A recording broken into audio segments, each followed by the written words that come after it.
Hello, my name is Dr. Wade Goodall, and I am speaking to you from the New Life Church campus in Dublin, California. We are continuing our series on COVID and mental health challenges that many of us are having today. I think all of us are having some mental and emotional challenges because of isolation and job concerns, family concerns, lots of stuff on our life. When we don't know what's going on, it's hard to keep your head going straight. And that's the case with me, at least. And we have two outstanding guests with us tonight that's going to be speaking to us about addictive behaviors and things that people do that can harm them when they're in isolation, and what some of the challenges are that people are going through emotionally in this COVID crisis. I want to thank Pastor Doug and Crystal Heisel. They are the host pastors of this church. It's a wonderful church in Dublin and in Alamo. Their website is out there, very available at New Life Church in Dublin. If you just Google it up, it's there. But again, we welcome you. We're so glad that you have given this time to listen and participate. And a thing I want you to do, if you have any questions, please go to the bottom of your screen. It's the Q&A section at the bottom there. It's on your computer screen. And type in any question that you want, anything that's on your mind, any concern, and we're here to help you and offer you hope tonight. Well, this is not going to be a downer discussion. This is going to be a discussion that's going to give you some tools and some helps for your life. Well, our two guests tonight are people that I've known for a long time, and two of the most respected people in my life. When I wonder about any area that they deal with, I automatically think of their names. And I try not to bother them, but I like to hear what they have to say. And so Glenn Stanton is a director of Global Family Formation Studies at Focus on the Family. Now, Glenn is the other person that's wearing glasses, and he's got this cool goatee. And he debates and lectures extensively on the issues of gender, sexuality, marriage, and parenting at universities and churches around the world. Glenn also served with the George W. Bush administration for many years as a consultant on increasing fatherhood involvement in the Head Start program. So welcome, Glenn. Wave at us. It's good to see you there. Wade, good to be with you. Good to be with everybody. Obviously, you're working out of your home like most of us do. Yes. And another wonderful guest we have is Jeremy Keaton. Jeremy is the Senior Director of the Counseling Services Department of Focus on the Family. He's a licensed marriage and family therapist, and he leads Focus's team of mental health clinicians and pastoral specialties as they serve as safe and trusted guides on a wide range of family-related issues. Friends, we have two of the best with us tonight, and we are so glad they're with us. Jeremy, thank you for being with us. And you did go into your office at Focus on the Family, and the lighting looks a little bit better there, doesn't it? Yeah, that's it could get kind of loud at my house. So we are in a quiet, well-lit office. I'm really glad to chat about such important topics that you invited us to come into everyone's home. Just thank you for the chance to do that, Wade. I have such a heart for these topics of well-being and addiction recovery, and so glad to see what we can offer in conversation. Well, you're such a great connector person. There's an old book that's a classic called Tipping Point, and you are the connector for helping people get help.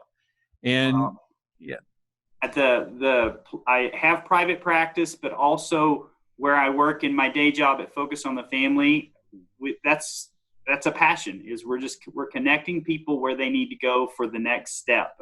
So if this conversation can be a little like that, that's right up our alley on what we care about doing. What's the next step? What's a good, healthy way of looking at starting a healthy conversation on tough topics? Yes. Yeah. Well, I think we got to talk about it. The topics we're addressing tonight are the elephant in the room. People wonder about them. They worry about them if they're happening in their home or their workplace, their family, friends. Lots of times people don't talk about it, but they want to talk about it. So, Jeremy and Glenn, both of you wouldn't mind, why do you think the increase is going on with people returning to pre-Christ addictions or, their drugs of choice. What's going on there? Or even non-Christians, why is there more addictive behaviors happening? And what would those be in your mind? What are the things that concern you? First of all, let me say, Jeremy and I work down the hall from each other, but in quarantine, we haven't seen each other in months. So it's good to see you, Jeremy. It's good to see you. And the very point that you're making right there is one of the points to start with, isn't it? Yes. Yeah, it is. Yeah, it is. It's addictive behavior is a coping mechanism. And when hard times require coping, you go to what you know, even if you know it's unhealthy. And one of the common things said in addiction recovery circles is those of in the audience that may have sat in addiction recovery groups or helped have probably heard this phrase. The opposite of addiction is actually not sobriety. You would think that the opposite of addiction or the opposite of acting out is being sober from whatever the behavior is. The opposite of addiction truly is relationship. Addiction is a longing often to correct something. And of course, people ask me, is addiction is it a sin issue or is it a body medical issue? And of course, depending how far the body has gotten involved with that behavior in terms of the neurochemicals, the answer to that question between sin or medical disease, the answer is yes. It can be a combination of, because certainly just because something has entangled the habits of our body and the neurochemicals of our body does not mean that, of course, sin isn't intertwined too. So the solution is in fellowship first with God and with others. Right. Yeah. And of course, right now, fellowship with others is challenging. Yes, and not only that, but people that maybe had begun a recovery process from whatever it is they're walking through, some of those support systems have been shut down, Right. or at least certainly hampered. And I do believe we can approximate and help through mediums like this. I think that can be very effective. Phone support groups, video support groups as an adjunct, but I don't think the screen and phone completely and totally replace eye-to-eye human contact, and we're not getting as much of that.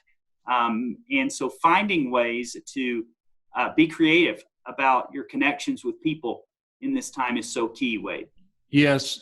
Glenn, historically, you're a historian. Have you seen this kind of a thing happen in history where there's been a tragedy or a difficult time in the world or a nation and people have decided to implode, just do behavior that's not helpful to them at all? Yeah, it's interesting. Like one of the things that I study a lot is marriage. And on the good side of things, it's interesting that the data is actually showing us that in the last 8 months or so in this crisis, that people who do this kind of research, they're finding that people are showing more of an appreciation for their spouse. Oh, They're saying that they're more committed to their marriage because they have to cling in a good, healthy way to that which they have right there. And we've seen that before. Historians tell us that during the Great Depression in the 30s, during the Great Recession that we saw in 08 and 09, that the divorce rate and relational and marital conflict tended to go down because people were focusing more on who do I have in my life that really matters. So this is an interesting time in that it can elevate bad behavior, but it can also drive us to bear down on, look at and concentrate on those things that really do matter and those things that really are meaningful.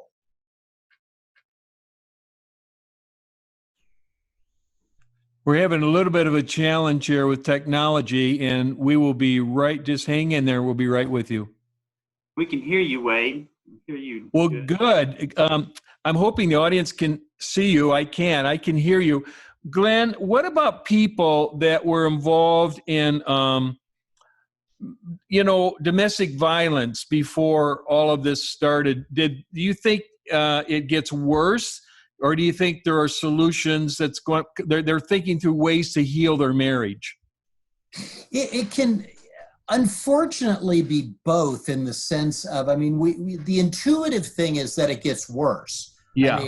The pressure of life comes pressing in and pushing in and elevates those sorts of unhealthy things. But it also, in another way, gets us to reevaluate. Right. Yeah. Evaluate who's in our life, what is happening with us. It humbles us. Humility is not always a good thing, but it can be a very, very helpful thing to say, you know what, I'm just more appreciative of those people around me. And I think that's important for us to understand. And Jeremy, you kind of spoke to this, is addiction stuff sort of a sin issue or a physiological, biological issue? Well, oftentimes the right answer is it's both of those things together. And that is certainly true what we're seeing through this COVID season, and, healthy behaviors and things like that. Right. Glenn, you said to me, we talked about a month ago, I think, about the isolation challenges that can come to marriages, but you talked about historically when these things happen, when people are isolated, there's an increase of childbirth about 9 months after it's over. Yeah, there is that. People getting together, communing, if you will. The baby boomer generation. Yeah. No, it's interesting, Wade, because this is just a personal thing. I had gone off in the middle of summer. I decided I was going to go off some depression meds. Yeah. I thought, you know what, I'm fine. And I did that with the help of my doctor, and I moved through it. But my goodness, at the end of August and September, it had hit me bad and strong. And it goes back to what Jeremy was saying, is I had to go back to relationship and accountability, relationship with my doctor, to talk to him about and get advice. Okay, where do I go from here? But also checking in regularly with other people to sort of get an orientation as to where I was and what I was going through. Well, I'm glad you did that, Glenn. And speaking of that topic, there's a lot of people that are depressed, and antidepressants are not addictive medication, but they should be prescribed by a physician that knows you. And so would you explain that, and why sometimes Christians feel badly that they need to take any kinds of medication for their emotions or their mental challenges? You know what? It's interesting. It's funny, and this may be theologically challenging to some people, but I have a very, very good friend who does take some depression medicines, and he says it is absolutely indeed God's will for me to take this. It's great. It's a gift that God has given. And I think that's very, very important for us to understand is, theologically, there's this term common grace. God gives us common graces. I use the example, water is a common grace. It is a gift that God gives us from nature to give us what we need. And medication, just like penicillin is that way, there can be, psychological affecting drugs that help us that way. Our body is a system. And our system needs food, it needs water, it needs rest, and it can need other things that God has given us in our ability as humans to figure out and develop and create and discover. And yes, you can get into problems with those things, but those things I don't think are inherently bad at all. They can be tremendously useful and a very good grace from God. Yeah, and working with your medical doctor and all of that. And both of you heard my story that, I went through a severe burnout, 25 years ago, and I needed to take antidepressants for 2 years, but I sinned against myself. I didn't give myself any breaks or vacations for 7 years.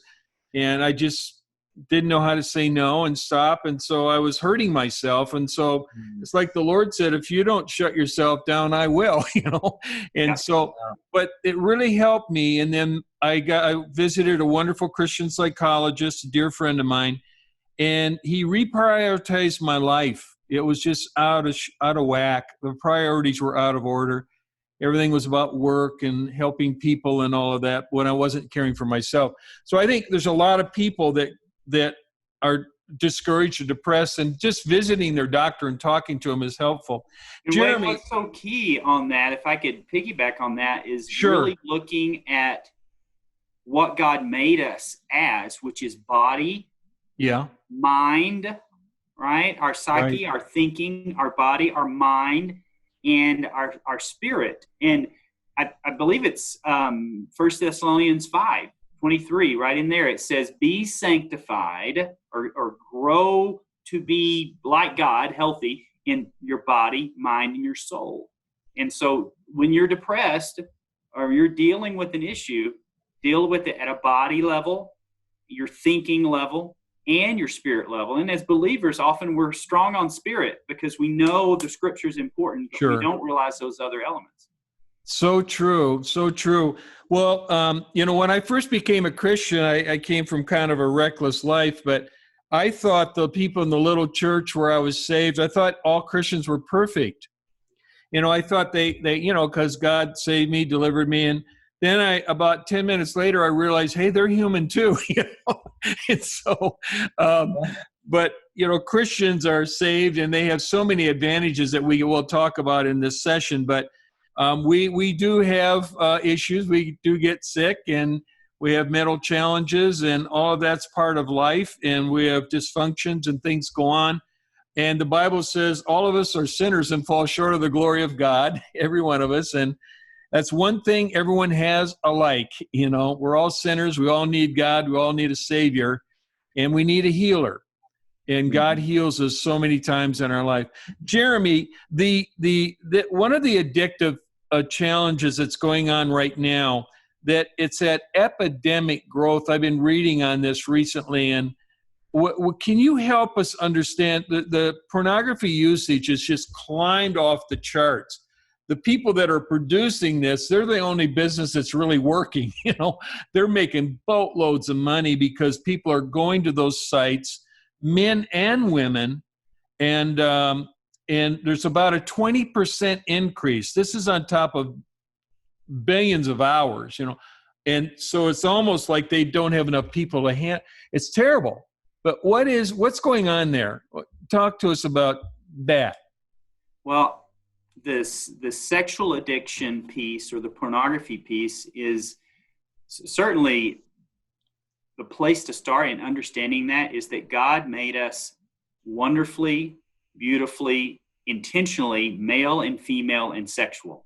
Yes. And that is something not to live in shame about, but it also gets exploited, right? It gets exploited by our own wounds, our own history, where sexual history or abuse and exposure has introduced something that becomes a habit, a coping mechanism. Also, it can become something that we hide in shame, and anything that we're hiding can grow. And especially if it's being used as a coping mechanism to assuage or to help with some other pain.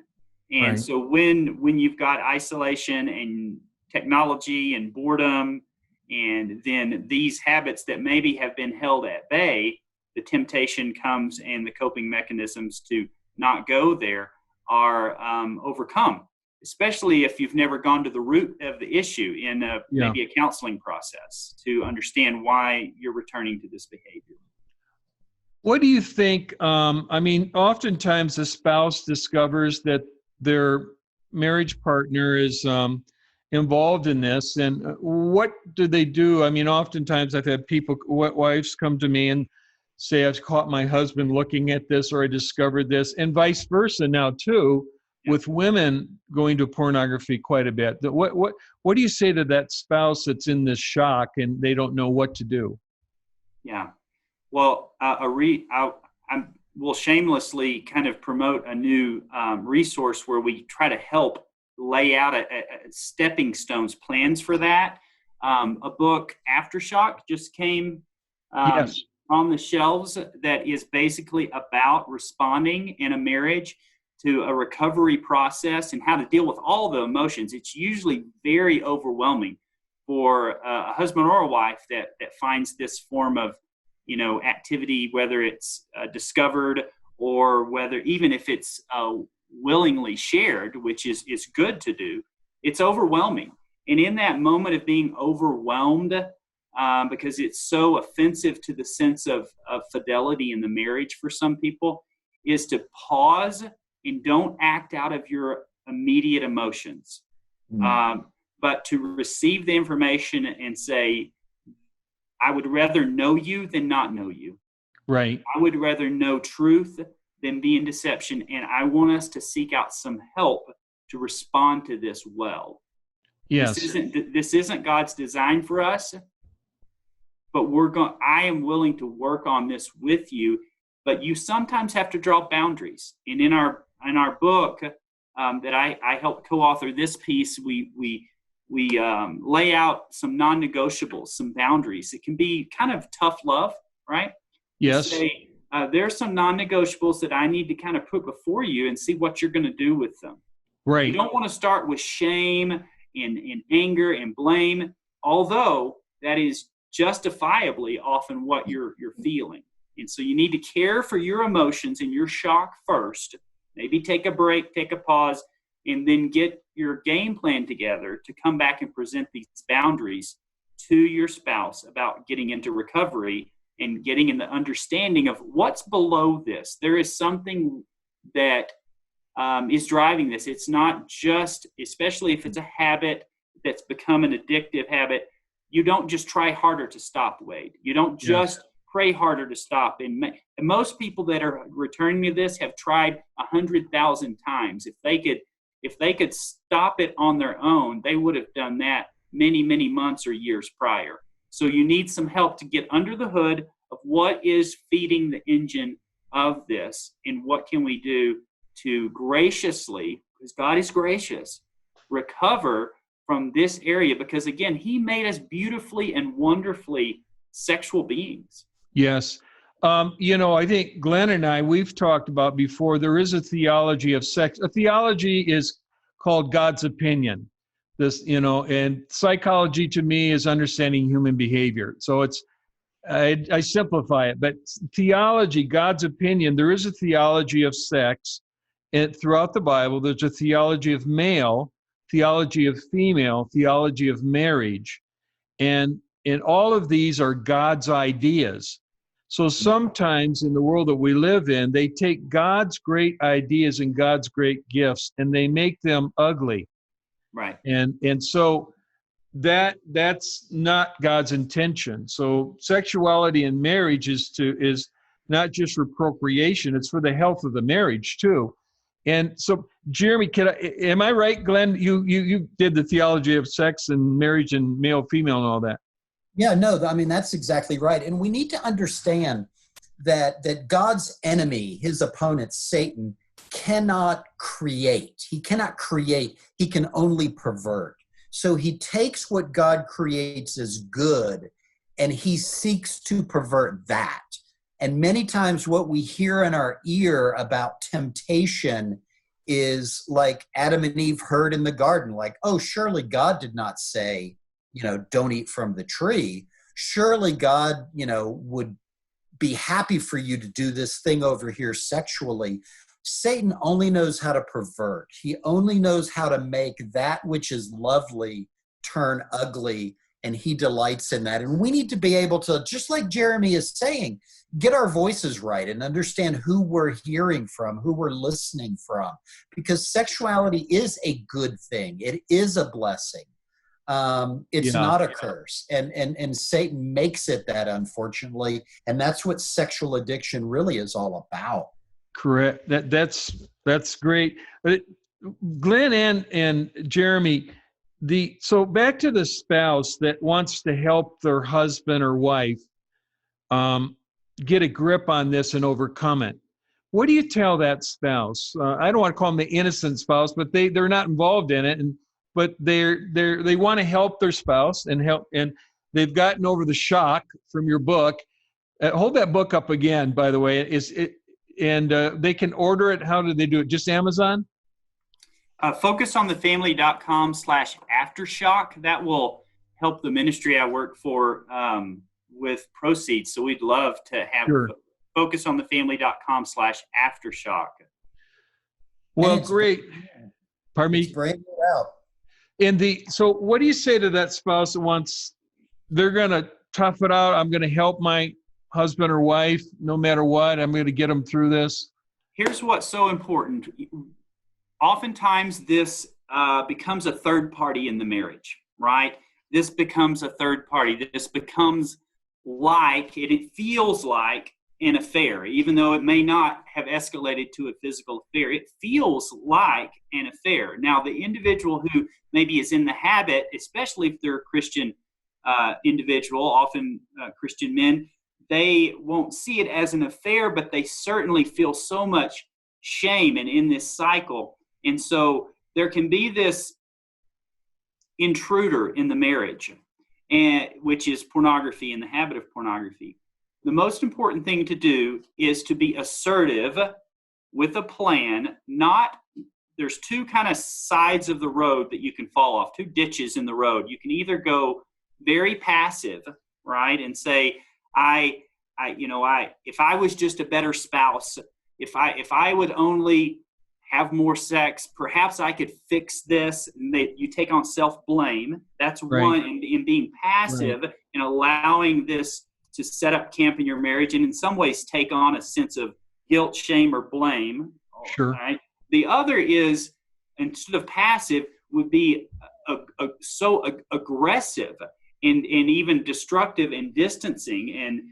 And the aggressive response might even be to jump to conclusions that I'm filing for divorce tomorrow, or this is so abhorrent to me and so grotesque, and of course there's good reason to feel that way. I'm not minimizing that in the least, but rather than being distancing and aggressive or passive, you want to be in the middle of the road, which is planful and assertive, which means first you've got to, in the shock, get to a place where you have stable footing.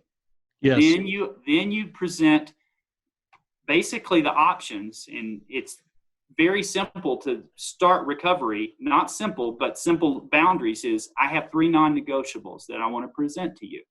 I don't know how you're going to handle them. And notice, Wade, I'm using I-based language, not you scum, I Yes. can't believe this. People are going to hear you better if you calmly use I-based language. I don't know how you will handle this boundary, but I love myself enough. I'm learning to respect myself enough and you enough to call out the best in you. This isn't the best for you or for us. And I believe in our marriage enough, I believe in God's redemption enough to call out the best in you. I'll be watching to see what you do with these non-negotiables. First step I have people consider presenting is, I need to see some action soon. This is something you can do rather quickly for drawing some boundaries with the source of acting out. If it was on social media, if it was a laptop, if it was a smartphone, that you will show a good faith effort of adjusting or cutting off the source right at first. Because when something's bleeding, you need to get to the source and first stop the blood, right? Sure. And so it may be, I need to hear how you will adjust your smartphone usage, or we'll move the laptop into the living room instead of behind closed doors, or we'll put some accountability software. That's not the solution, Wade. That's just a first step. So some people will say, well, we'll get a filter and I promise I won't do it. That's not enough. But you need to say the first non-negotiable is that you put some boundaries around the source of this. Number 2 is that you will share this with another trusted individual that you look up to in your life that will be part of the journey of recovery. Yes. And that will eventually include a same-sex person. Yes. Yeah. And if I'm speaking to men, another male in your life Right. who is healthy and will join with you, and that you will shine a light on that you need some help recovering from this. And eventually that's going to involve, almost inevitably, if you're doing the recovery well, a recovery support group that is led well. So you're inviting somebody else and potentially others in a group into recovery. The third is that I need to see that you will get into some specialized counseling that helps you look behind what's driving in this cycle, right? I want to not just make promises to change. I want to, let's do the right surgery, right? Sure. Let's get underneath this. And I'm willing to go to that counseling with you when it's appropriate for us to go as a couple.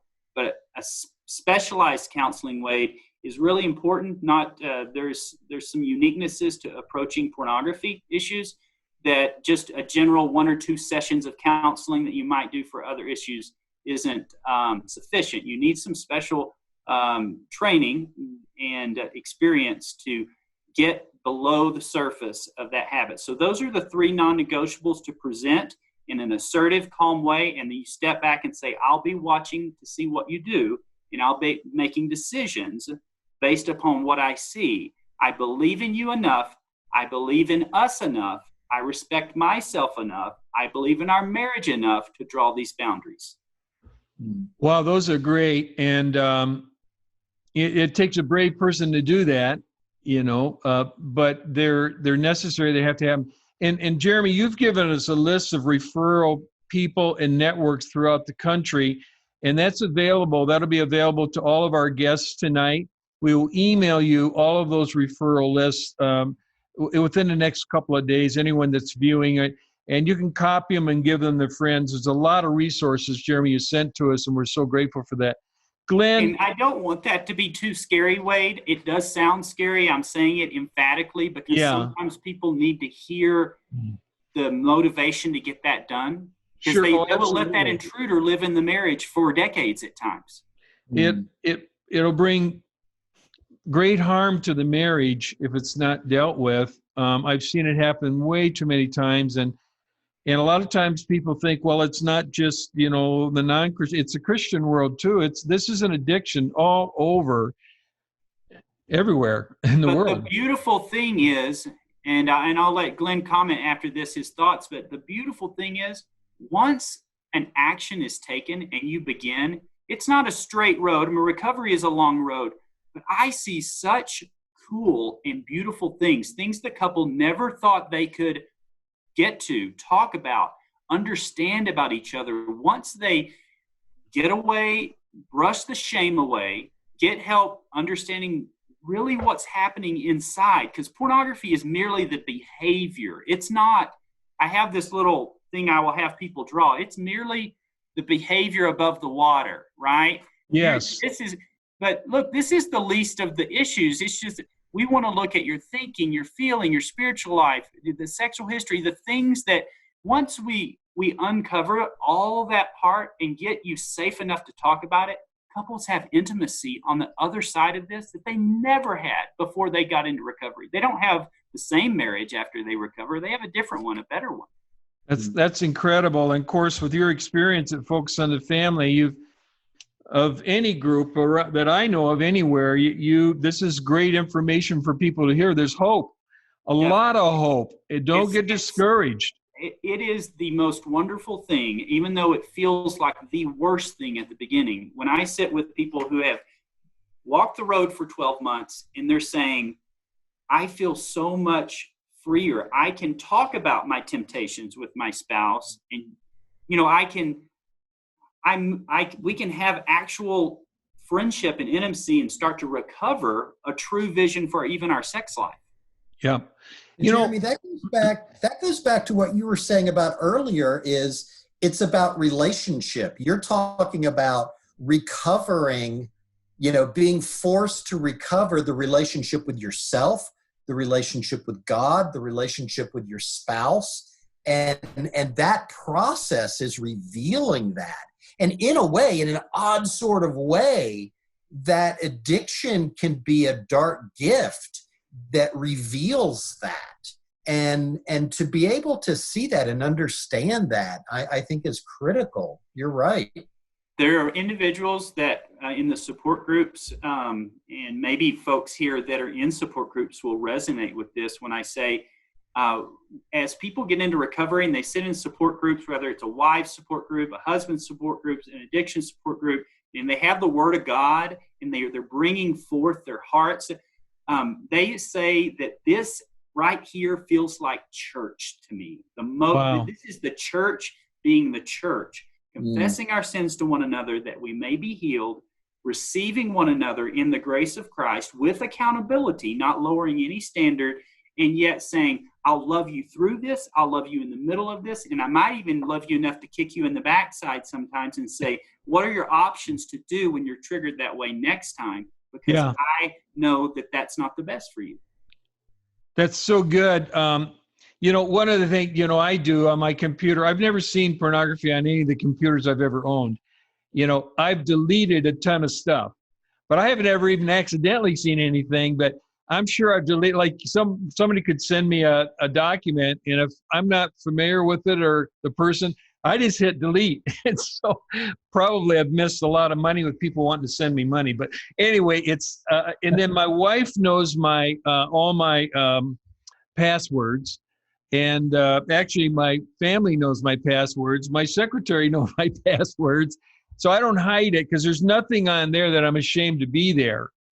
And, I'd prefer them not reading a bunch of emails that people send me, but there's nothing there I'm ashamed of. So I share that. It's putting light on that in my life. And then I have a great wife, too, that helps me in all these areas, and we can talk about anything.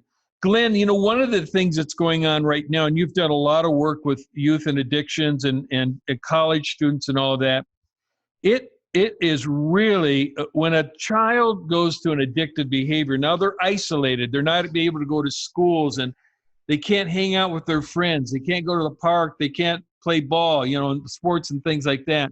So there's also a huge growth of behavior with young people getting involved in inappropriate activity, pornography, drug abuse, and it's just stuff. And the parents shocked, and they're frightened. They don't know what to do, what to say, and how to help their child.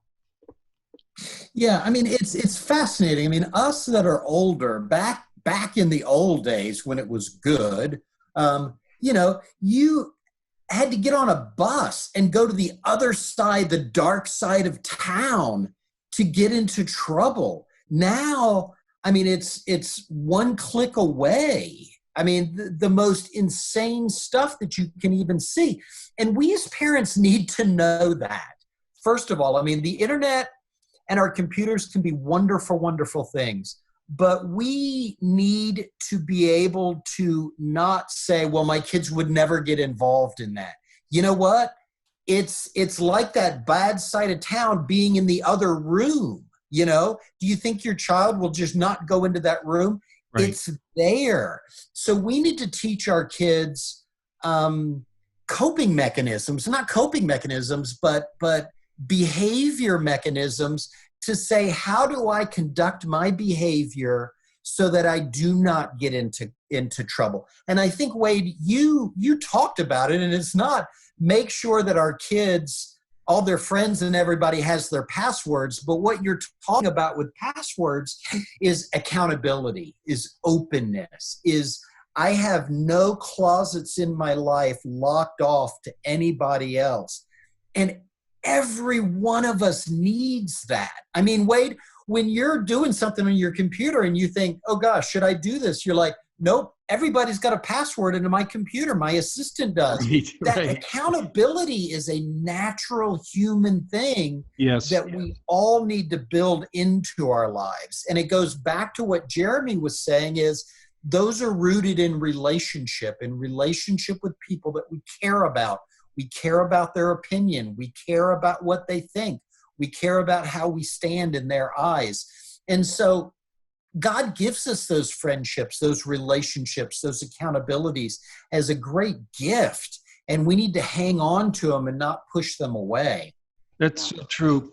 Jeremy? Wade, the Barna research group did a report called The Porn Phenomenon. Lots of data to mine in that. One little point in there is that That's George Barna, The Porn Phenomenon. yes, study about pornography use among the U.S. as well as the Christian population. In that, one of the nuggets is that about 3/4 of young adults and half of teens come across what they would define as porn at least one time a month. Not even seeking it out necessarily, that they come across. Yes. Half of teens come across what they define as porn once a month. So it's not even a matter of, is my kid looking for this, right? That the industry actually puts keyword searches, behind Disney princess names and things that they would innocently be looking for online, or, different video games. And they're actively pursuing an audience. You don't even have to be necessarily looking. So here's my point in saying that. The greatest antidote for parents and for children in our home is to hold out the good, the true, the beautiful, and to talk early and often about sexuality in a way that holds up the human person and the human body with dignity and worth. And then begin to say, even at a young age, even preteen, and I did this with my kids at ages that might surprise you, right? 5, 6, 7, 8. That sometimes you'll see pictures of people that aren't respectful. And I don't have to use the word pornography, but at that early age, you're planning that people should be respected. And sometimes pictures are used in ways that aren't respectful. And then you build on that with each passing year about things, and ask questions when you're driving down the road and there's a billboard, right, for some inappropriate, and you say, did you notice that? I'm sad that someone is that disrespectful to a woman to use her body to try to make money that way.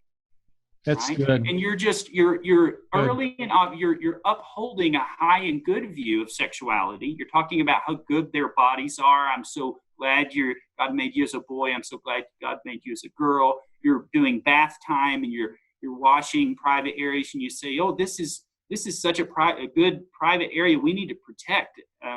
Our bodies are so good, we protect them. Not so bad that we cover them up. They're so good that we protect them. And you're constantly building from a young age what it means to be made in God's image. Then you introduce the enemy, and that Satan has a way, again earlier, of turning us away from God's good plan. So starting with goodness, then talking about the exceptions or the deviations, in adding that, the specificity of that, you add to it to the tween years, then the pre-adolescent and the teen years, and you get more specific. We have a resource called Having the Talk, which isn't one talk, it's many talks. I've seen it. It's incredible. Yeah, focusonthefamily.com/having the talk. And we take the age ranges and we talk about the words in conversations for ages 3 to 5, 5 to 7, 7 to 9, 9 to 12. Because we wonder, can my 9-year-old know this word? And when do I say this word to them? And we give little examples of what's appropriate at each age and stage. The best pornography prevention and solution is to know is good sex education. Yes. And then to say, you're going to see this. And so when you do, come to me, I'm your partner in that. It's not, hey, you know what?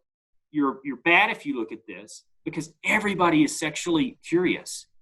And you can lower that curiosity by talking about the body parts and the way the human body works and the way God makes family. You be the first one to get to them with that information, because otherwise pornography is the new sex education.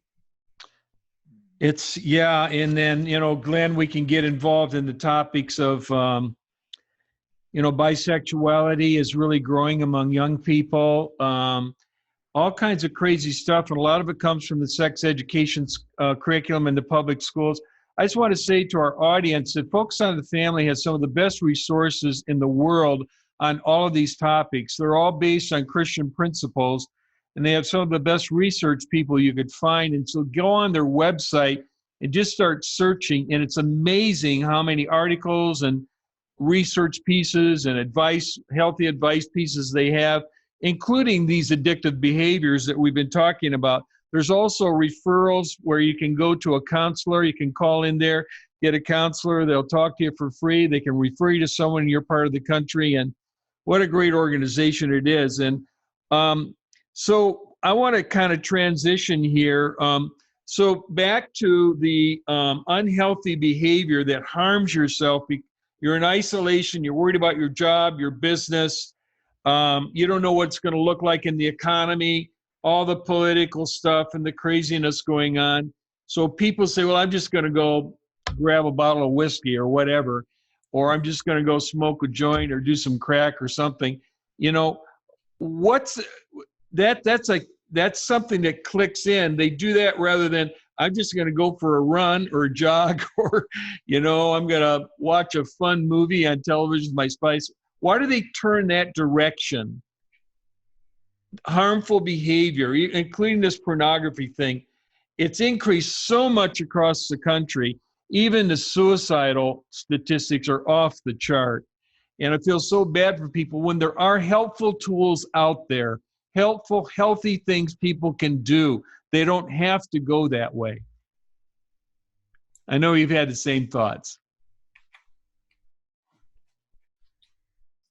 I think that it's so key that you have a safety plan if you know you're tempted. And one thing I'll do with clients and even friends that I'm accountable with, but also clients and group members, is you need a self-care menu. You need a list of how do I care for my soul? I'm valuable enough to take care of myself and to help avoid temptation. So we will graph, right? Practically graph, get your journal out and say, what are self-care behaviors that fill up my cup, that make me feel good, body, mind, and spirit? Because what addiction is, it's the alternative, automatic, unthinking behavior that you do. But if you're doing, you can't just not do something. You got to do the right thing instead. If I go around saying, don't think about it, don't mess up, don't look at pornography, I'm not going to use drugs today, I'm not going to drink alcohol. You can't go around thinking what I'm not going to do. You have to think about what are you going to do? Whatever is good, true, noble, right, trustworthy. That is so true. Things. Then you get your self-care menu. Maybe your love language is, you know what, I love to hike. I love to bike. I have 3 buddies I can call, and we go to this coffee hangout together. We love to eat sushi. You have this menu, and you have it by your bed table, or you keep it in your wallet. And it's like, I'm triggered. I'm having a moment. I'm having a craving. What is it? What emotion are you having? And what self-care activity helps you manage that emotion? Because what addiction is an emotional management system that is immoral and harmful. Maybe short-term solution, but long-term wreaking havoc. So you learn in recovery, what's my emotional system? What are the emotions I'm feeling? I learn to respect myself, to feel me and know me. Then I pull out my self-care menu and I look at what are the alternatives to acting out that I've already pre-planned and I've prayed over, and I've let people know that they're on my list of options, right, for fellowship. And you pick down those 20 things you've designed together that help take care of yourself. And you take self-control responsibility. Such good advice. I mean, I'd love you to do a seminar on positive things people can do. It's our thinking, choosing to think of good things, what's healthy and all of that. And we have a bunch of questions that's been coming in, gentlemen, too. And let us transition into some of those. And we're going to try to get through them pretty quick because our time's pretty limited here. But how do you help someone who is dealing with pornography that's not your spouse? It's someone a friend, but what do you do? Yeah. Glenn, jump in anywhere here you'd like to, but I'll start with this, is to receive them and to listen well. Yeah. And I don't know if this comes as, I need to approach them, I need to call this out, or if they are sharing with you. Certainly, if they're initiating or sharing, you just want to say, tell me more. How can I? And then, of course, out of listening, you want to not give simple Band-Aid solutions. Sometimes it's, just just do this, or just pray harder. Really, just listen and say, tell me more about that. receive them without shame, and then say, okay, I want to be on your team. Let's read about this together. And then even ask strategic questions. What do you really want for yourself? And begin to help them have a vision. Yeah, it's good. Jeremy, that's a great, great question. I mean, what is it that you really want for yourself? And to be that friend, to listen to them. I mean, you know, our default direction, like you said, is to give advice. Well, you know what? I bet you dollars to donuts that person has already thought about that 16 different times and failed at it 18 different times. You know, it's they need, like you're saying, Jeremy, to know that you're there in their life. I'm here for you. You can tell me anything. One of the questions that we had up here is, how can you find a person that you feel safe to share these things with? And I think that is knowing that person and just saying, hey, all of this is between you and I, and we need a room of safety here that I can tell you anything. I have friends, and Wade, you're one of them, that I say kind of sheepishly, you know what, you'll never shock them. You know, you can tell them anything about yourself and they may be disappointed. They're going to be disappointed, but they're not shocked. They're like, you know, you can just lay it out there and they're not going to judge you. They're not going to reject you. And you need that kind of give and take, that kind of economy between you and this other person. And so I would say, you know, to guys on this call and ladies on the call, be that kind of friend and say, you know what, I'm in here for the long haul. I'm not going anywhere. You can tell me anything. I'm not going to judge you. And I'll help you in the midst of it. And for you being the one that's confessing, you need to know that's a person you can absolutely trust. Correct. And that that information is not going anywhere but between the two of you. That's so good. Another question that came up, I mean, these are topics we could do seminars on, but another question is, what about children in your house, teenagers, junior hires, sending photos, inappropriate photos of themselves to others on their phone? Yeah, you know, this is a real serious educational issue, and I would take it quite soberly and sit down, because if certain images are exchanged of a minor, those are illegal, and they're actually criminal offenses.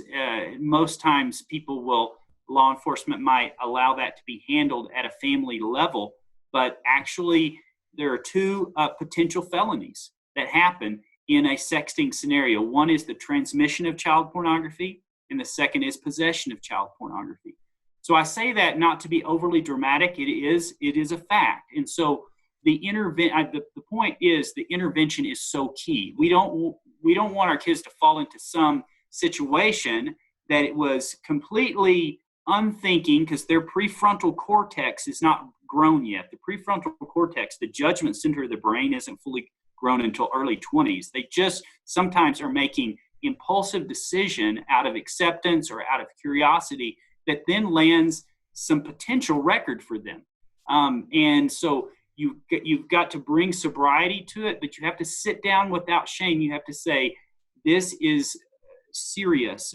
And then you want to investigate what's underneath it. Where's the starting place? Is this child being groomed? The word groomed is to say being taken advantage of, to send pictures to, because there are people exploiting other children, especially the more online school is happening. There are bad guys out there pursuing kids. But beyond that, there's also grooming even among teens, or even among tweens, where that one tween has been abused or has been sending pictures, and they're introducing that behavior to a more innocent person.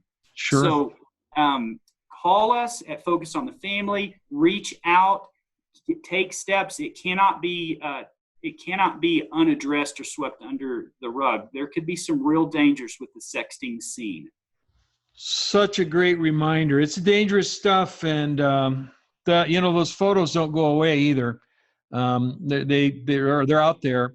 Another question is the verbal abuse in the home because of all the stresses that surround us currently. So how do you avoid that? there's a lot of that. I'm hearing a lot of those kinds of stories, verbal abuse, name calling. Yeah.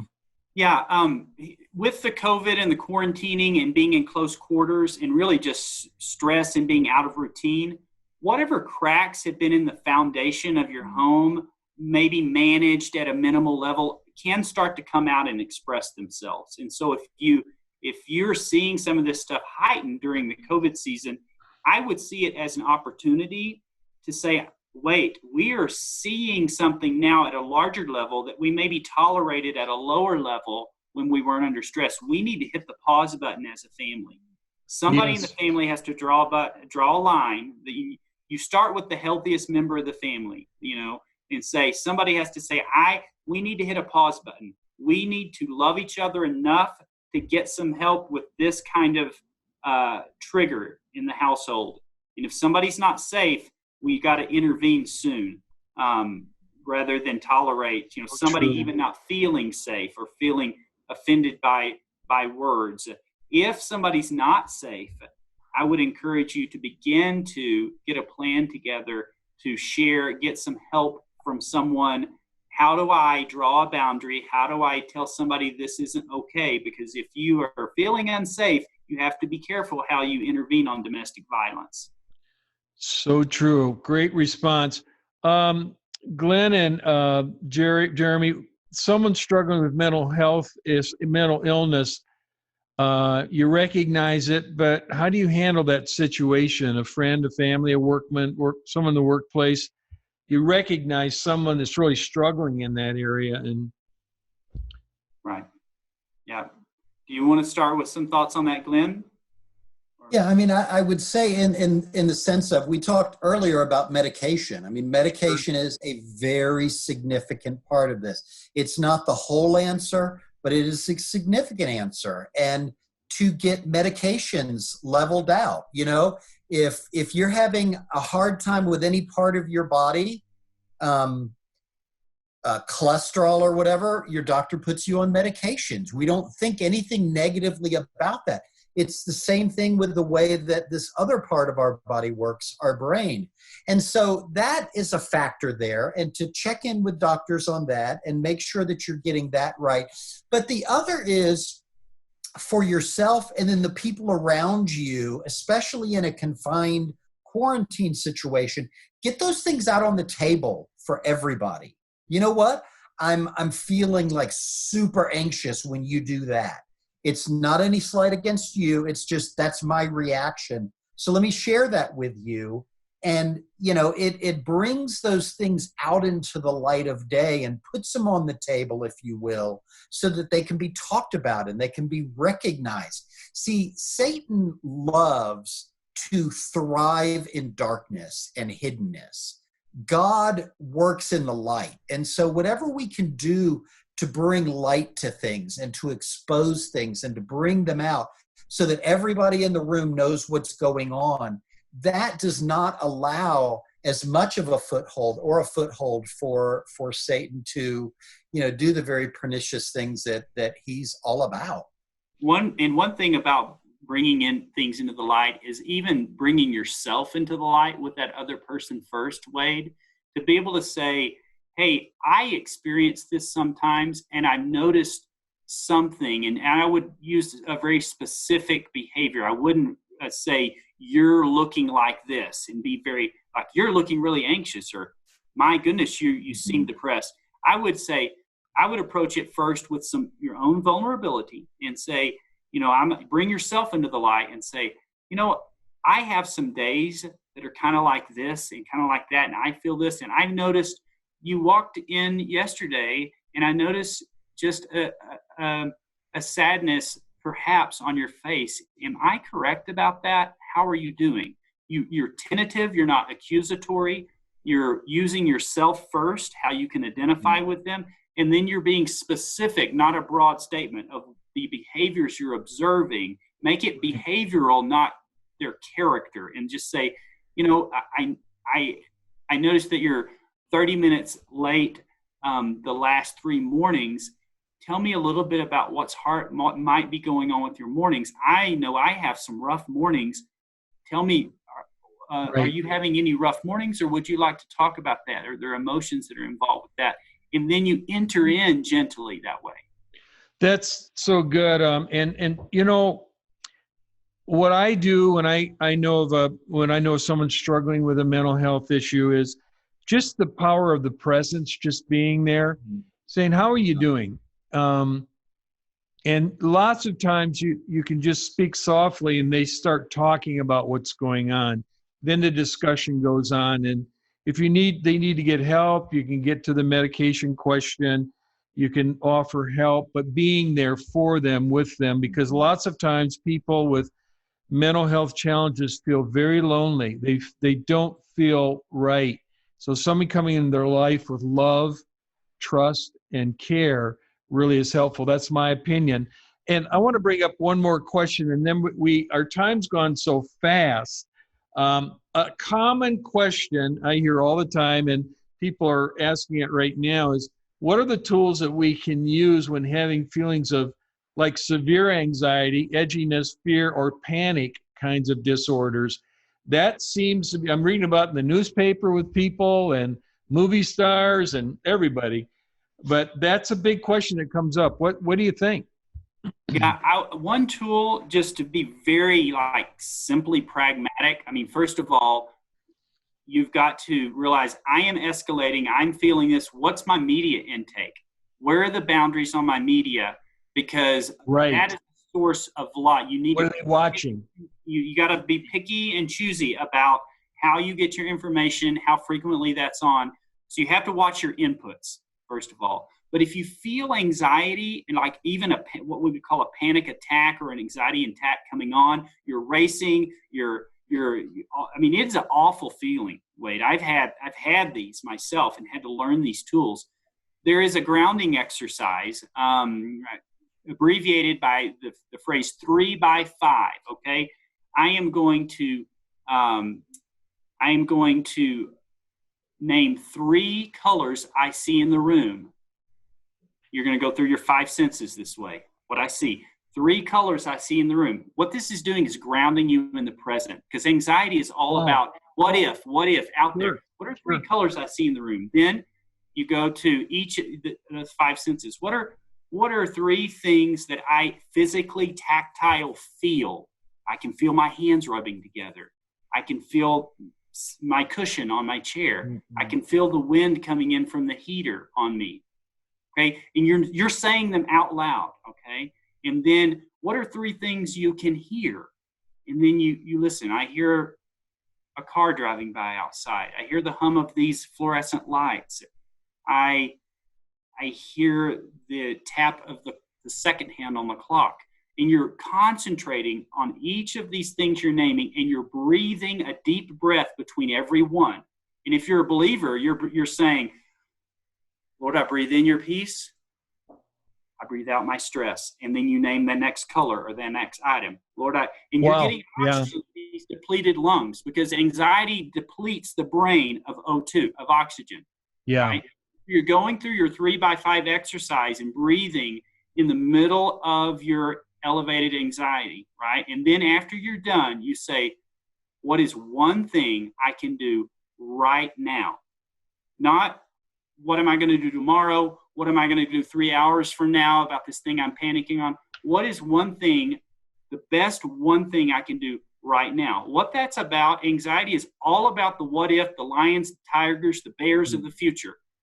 Anxiety, you've got to get in the present, in the moment, and calm your fight or flight system, that oxygen starved system. You got to calm that body down first. Then take a step. So that's just like love it right in the moment, right when you're having that attack. But then you do some other work and you get behind what's triggering these, and some of the deeper work. But just in the moment, what do I do in that very moment? You need to do something for your body, your mind, and your spirit like that. That's good. So good. Glenn, you work with a lot of college universities across the country, internationally, and what would you say to college students that are worried about their future? They don't know what it's going to look like. And you're a Christian, you're a dynamic Christian, but you debate some of the best opposite side of the story scholars. And You know what? It's funny because my answer to that is what I have said to my kids all growing up when they get anxious, and it's not as sophisticated as Jeremy's, but my kids know this. I ask them, does God still love you? And what's the sun going to do in the morning? Meaning, as long as God loves you, and that's always the case, and the only time you have to really freak out is if the sun is not going to come up in the morning. yes, Other than that, things are going to be fine in the large, big picture. And so I could even see it in my kids' eyes, like it's that grounding that Jeremy's talking about. Okay, Dad, God loves me. The sun's going to come up tomorrow. I can deal with anything else. And you know what? So We good. can deal with anything else together in that way. So it's seeing that big picture. And so for students, I would tell them that, does God still love me? And is the sun planning on coming up tomorrow? Okay, I can handle this. That's so good. Men, I'm going to ask you a question by faith here. Can we do this again in 2 or 3 months? And all the questions, and there's a bunch of questions here, and you're getting such great response, but I'm going to take those questions and I'm going to answer them and put them in a PDF and put it on the website for this church, because they're all great questions. So for the viewers that we didn't get to your question, kind of wrapping this up, because thank you for your time, Jeremy and Glenn. It's been such a great time being with you. And I know that you've really been able to speak into people's lives and offer tools to them and help them understand what's going on. I just want to end with this, with the words of the Lord. I mean, the COVID thing God's not surprised by this and all that's going on. And as a believer in Christ, a follower of Christ, we have a very special place. We're unique in this world. In fact, the Bible says we don't even belong to this world.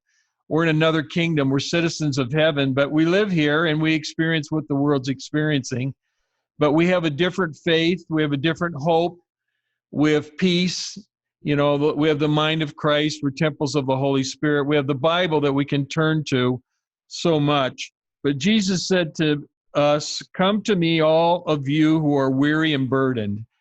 We're living in a weary, burdened world right now, and I will give you rest. Take my yoke upon you and learn from me. And I'm thinking, learn from me. Learn from Jesus. For I am gentle and humble in heart, and you will find rest for your souls. For my yoke is easy and my burden is light. And all the worries that can come to our lives and the concerns and the temptation to do the wrong thing can be there. But Jesus is the foundation. He is the answer. So if anybody's watching tonight and you don't know Jesus Christ, or you've fallen away from him or left him behind somewhere, I want you to know you can come to Christ. We're here to help you.